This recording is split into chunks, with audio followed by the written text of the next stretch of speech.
Eu sou o Vilto Reis, professor de escrita criativa, e se você quiser conhecer meus cursos online para escritores, o link está aparecendo aqui na tela e é também o primeiro link que você tem na descrição do vídeo aqui embaixo.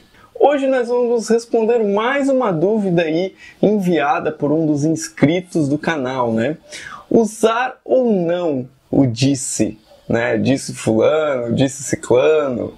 Usar ou não usar essa questão? Bom, vamos ver exatamente qual que é a dúvida do Rogério Novaes. Vilto, tem uma outra dúvida. Sabe aquelas frases explicativas que aparecem em discursos diretos? Por exemplo, você é muito legal, disse fulano para seu amigo. Eu tenho muita dificuldade em fazer isso sem ficar chato ou com muitos disse fulano. Aí eu queria saber se tem algumas formas de escrever essas partes corretamente, incluindo a estrutura, e saber se é correto colocá-las toda hora no texto. Então, gente, antes de responder a pergunta, né, queria que vocês dessem um like aqui nesse vídeo para o YouTube saber que esse conteúdo é relevante para quem está assistindo e, por consequência, indicar aí esse vídeo para chegar a mais pessoas. E, claro, né, ressaltar também, pedir que vocês enviem mais dúvidas aí para que eu possa, né, continuar mantendo esse quadro. Vamos lá. Esse é um tema que eu gosto muito, porque me gusta muito os diálogos. Eu gosto muito de diálogos nas histórias. Inclusive, tenho uma admiração muito grande por livros em que sejam escritos completamente em diálogos, como O Beijo da Mulher-Aranha, do Manuel Puig. Né? Um grande livro, um romance escrito quase que 100% a partir de diálogos. Acho sensacional. Primeiro a gente deve se perguntar, né, por que usamos o verbo dissende, que é esse disse, esse verbo explicativo de quem está dizendo. Por que a gente usa? É claro, para mostrar quem está falando. Só que será que é a única maneira de mostrar quem está falando? Por exemplo, se nós temos um diálogo entre dois personagens, só os dois estão falando, nós precisamos identificar quem está falando?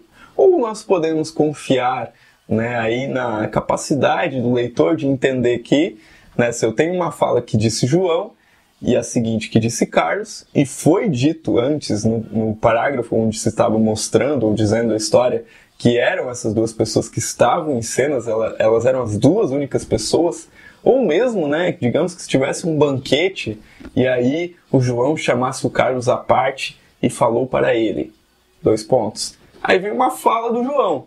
Por consequência, a seguinte é a do Carlos, né?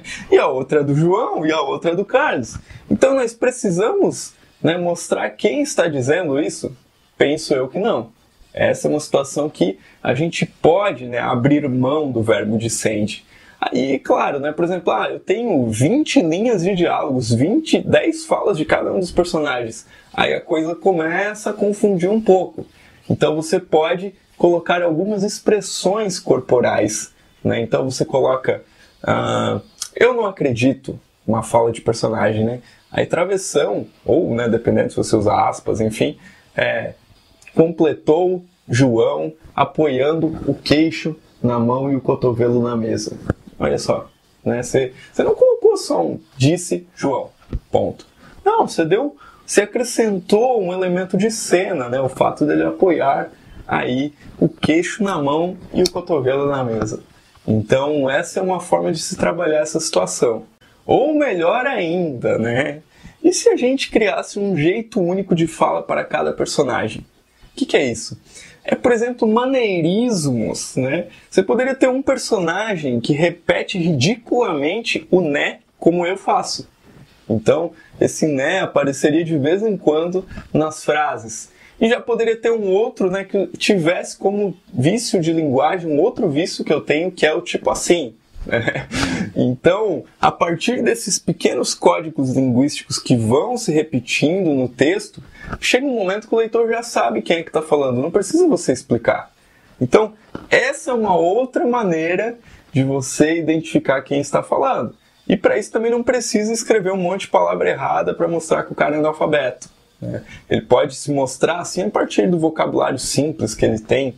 Então, aí já fica um toque meu também para quem tem esse hábito. Mas também, né, não existe nada errado. Só estou falando de boas práticas na escrita de diálogo. E fica aí o meu desafio para vocês, na escrita de vocês, criarem um jeito único de fala para cada personagem. Essa deve ser uma meta assim para cada escritor. E eu lembrei também de uma situação que o escritor Luiz Antônio de Assis Brasil citou no seu livro aí sobre escrita criativa, que o título está aqui embaixo, até se vocês quiserem conferir depois. Ele contou que quando ele era mais jovem, ele encontrou um escritor experiente, se eu não me engano, era o escritor Josué Guimarães, mas posso estar errado, e ele perguntou para o escritor o que ele fazia nessas situações, se ele ficava repetindo o disse e tal, como é que ele fazia para evitar o disse, que geralmente é uma preocupação aí de quem está começando a escrever. E aí esse escritor mais experiente respondeu para ele, olha, eu coloco o disse em todas as falas, fica sempre claro para quem está lendo, e chega um ponto que o leitor já não liga mais para o disse. O disse se torna uma espécie de coisa genérica, uma palavra genérica que está ali no texto, que ele pode passar reto.